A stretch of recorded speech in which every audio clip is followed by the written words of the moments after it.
day everyone, I am back again. I am Angel May S. Amparado and I am going to present to you today the travels of Jose Rizal in different countries. But before that, let me first present to you my output.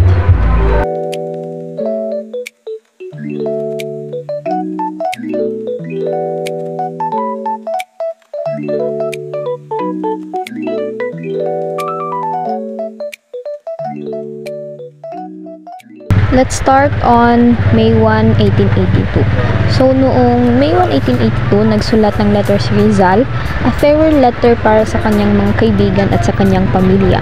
And take note, na hindi alam ng pamilya ni Rizal na aalis siya ng Pilipinas papuntang Europe. Binigyan lang siya ng kanyang kuya na si Pasiano ng pera as his allowance at si Saturtina naman binigyan siya ng diamond ring. May 3, 1882 is when Rizal left the Philippines for the first time papuntang Spain, sakay sa barkong SS Salvadora and ang ginamit niyang pangalan sa kanyang passport ay Jose Mercado. On May 9, 1882, nung siya ay dumating sa Singapore, tumira siya sa isang hotel ng 2 araw and it was Hotel de la Paz. Nung si Rizal ay nasa Singapore naman, from SS Salvadora, lumipat siya sa French ship which is called Gemna. Umalis ito from Singapore papuntang Europe and it was on May 11, 1882.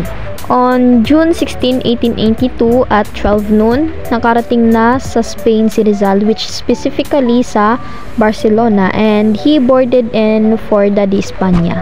And according sa diary ni Rizal, napakarami daw ng tao at napaka-business district daw ng lugar na napuntahan niya. While in Barcelona, naisulat niya ang essay na Amor Patrio or Love of Country and his inspiration was his own country which is the Philippines.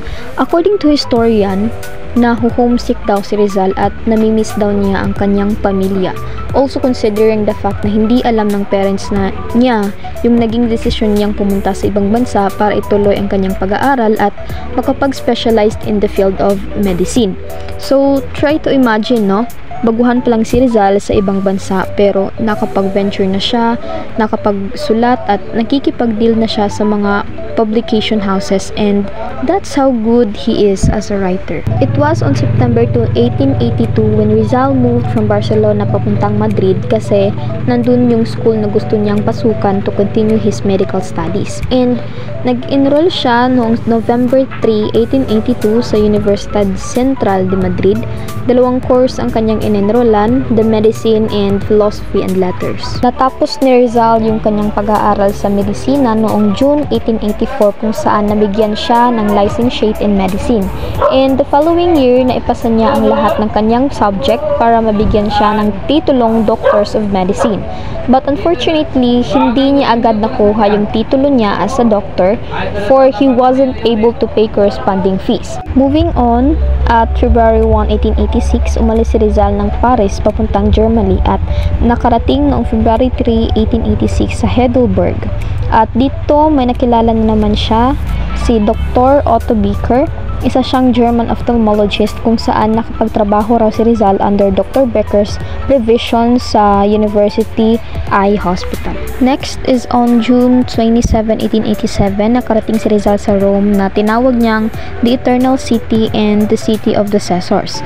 Rizal was thrilled dahil napakaganda raw ng Rome. On August 1887, Rizal returned to Manila after 5 years in Europe and his return was met with suspicion and death threats due to Noli Me Tangere.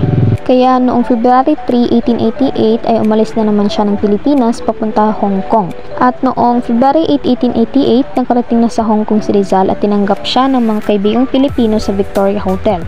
Siya ay binabantayan ng isang Kastila na nagngangalang Jose Sainz de Veranda na pinaniniwala ang inutus ng mga Spanish authorities para sundan at bantayan ang bawat kinikilos ni Rizal.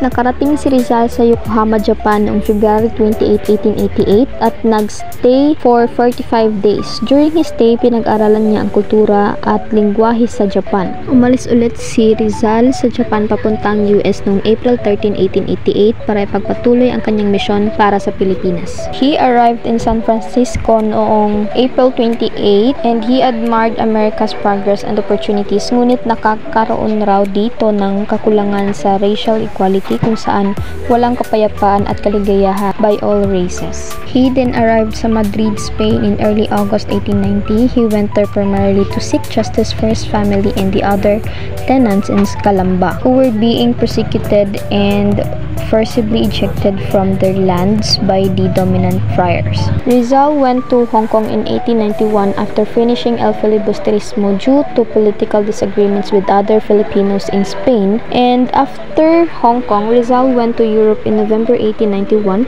traveling on the ship SS Melbourne due to differences with Marcelino H. del Pilar and his desire to lead the propaganda movement. From February 1892, he then traveled back to Japan and decided to return to the Philippines to establish the La Liga Filipina and meet the governor about his Borneo project.